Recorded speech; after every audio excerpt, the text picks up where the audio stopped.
Assalamualaikum warahmatullahi wabarakatuh. Baiklah, di sini saya akan membahas mengenai hasil dari observasi yang telah kami lakukan guna untuk memenuhi tugas mata kuliah pengelolaan data aplikasi kuantitatif dan kualitatif, di mana dosen pengampunya yaitu Bapak Prianggo Kurnia Rahman MSI. Di sini kami beranggota 3 orang. Yang pertama yaitu Lydia Puspitasari, kemudian Davanesya Azahra, dan saya sendiri Mega Rahmadea. Di sini judul kami yaitu Strategi Guru PAI dalam mengatasi menurunnya motivasi belajar siswa. Langsung saja, lokasi dan subjek penelitian dilakukan di SD Negeri 47 Pangkal Pinang yang beralamat di Jalan R.E. Marta Dinata, Kelurahan Ampui, Kecamatan Pangkal Balam, Kota Pangkal Pinang, Provinsi Kepulauan Bangka Belitung. Subjek dalam penelitian ini adalah peserta didik kelas 5 yang berjumlah 22 orang siswa. Selain itu, peneliti juga melakukan wawancara dengan guru pendidikan agama Islam, di mana kami kasih inisial yaitu B, Ibu B, SPD sebagai informan utama.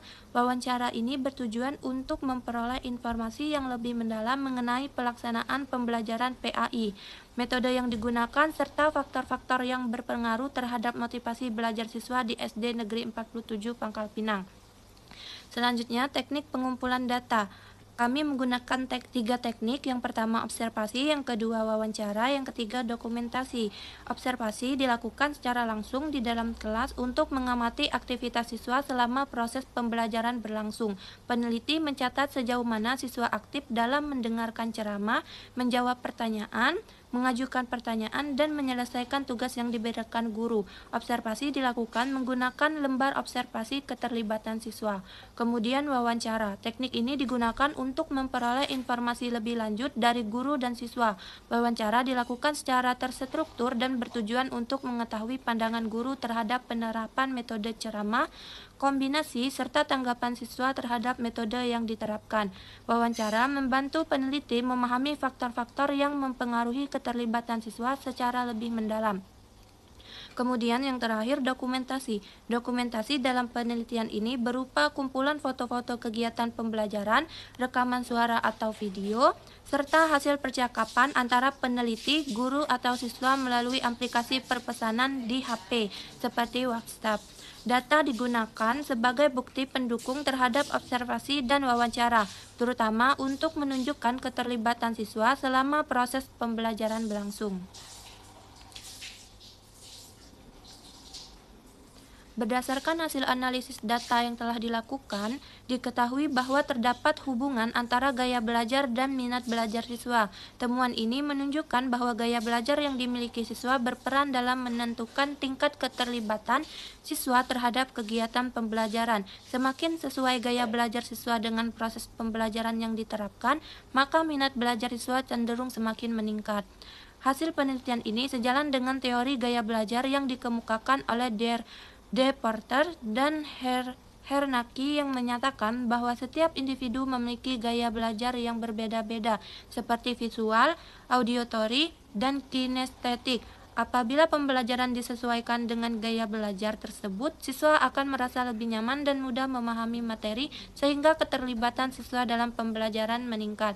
Kemudian, selain itu, Slameto menjelaskan bahwa minat belajar merupakan rasa suka dan ketertarikan terhadap suatu aktivitas belajar. Dengan demikian, hasil data penelitian yang menunjukkan adanya hubungan antara gaya belajar dan minat belajar memperkuat teori-teori yang telah dikemukakan para ahli. Gaya belajar yang sesuai akan membantu siswa merasa lebih nyaman, aktif, dan tertarik dalam mengikuti pembelajaran. Oleh karena itu, guru perlu memahami perbedaan gaya belajar siswa agar proses pembelajaran dapat berjalan secara efektif dan mampu meningkatkan minat belajar siswa. Saya akan memaparkan tentang hasil analisis data kuantitatif. Baik, di sini sudah ada data hasil observasi kami kemarin. Lalu kita klik variable view. Kita ubah namanya dari pertanyaan 1 sampai pertanyaan 15. Lalu total di dalam desimal kita ubah menjadi 0 semuanya. Lalu dalam measure kita ubah dari pertanyaan 1 sampai 15 menjadi nominal, lalu total diubah menjadi scale. Nah, untuk mencari analisis statistik deskriptif, kita klik transform, compute variable, lalu kita klik di sini minat belajar. Lalu dalam numeric expression kita buka kurung dari pertanyaan 1, masukkan ke dalam, lalu ditambah pertanyaan 2, pertanyaan 3, ditambah pertanyaan 4, lalu tambah pertanyaan 14, ditambah pertanyaan 15, lalu tutup kurung, lalu kita bagi 6. Lalu kita klik OK. Setelah itu kita mencari lagi gaya mengajar.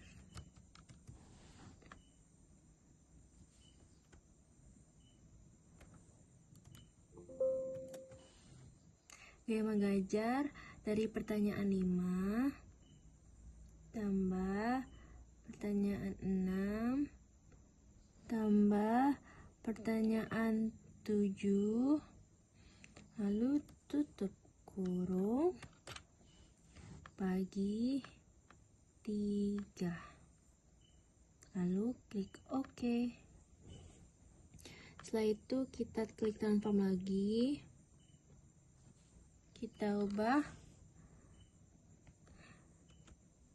media belajar.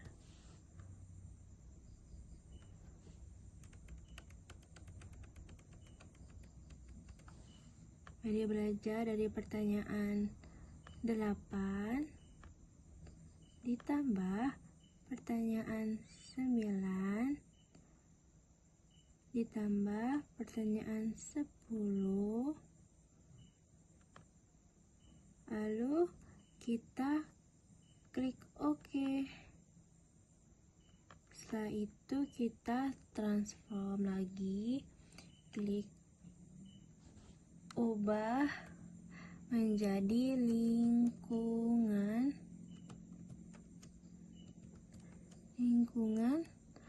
belajar.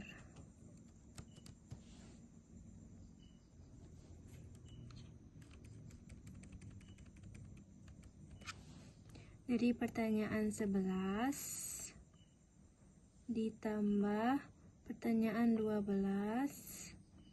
ditambah pertanyaan 13. Setelah itu kita klik OK. Nah, lalu kita klik analyze descriptive statistic, lalu kita klik descriptive, lalu kita klik minat belajar, gaya mengajar, media belajar, lalu lingkungan belajar. Setelah itu kita klik save options, ini sudah, lalu continue, oke.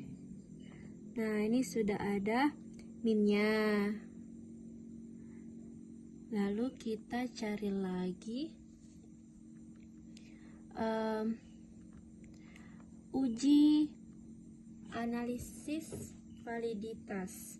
Jadi kita klik analyze, lalu scale, lalu reliability analysis, lalu kita blok semuanya, lalu kita ganti dalam tabel items, lalu kita keluar lagi ini, sebentar. Nih pindah lagi ke dalam ini semuanya.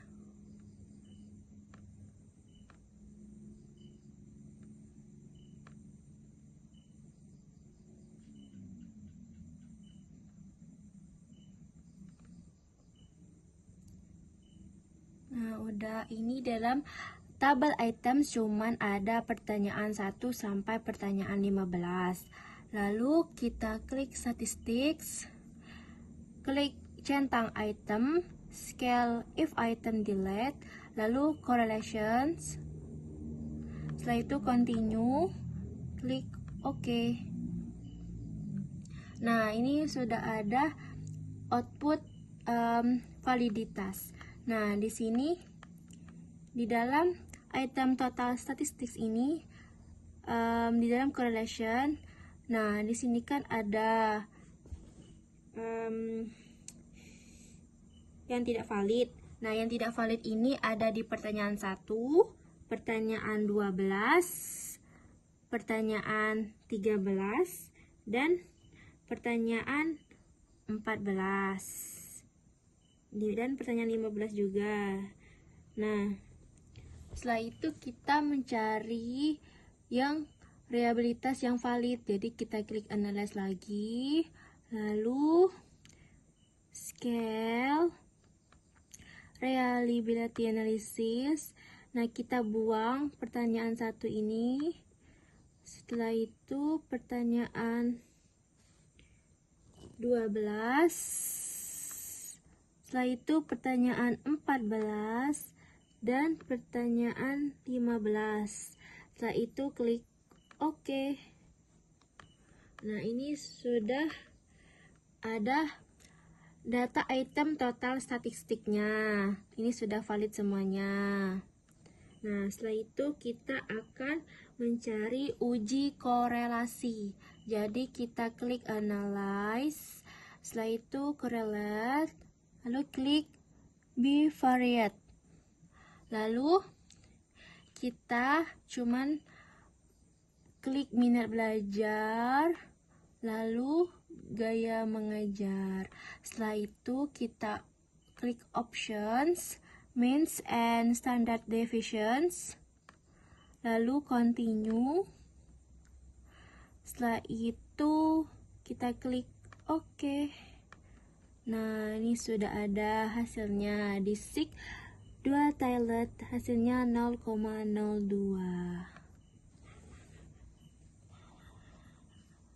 Nah kan?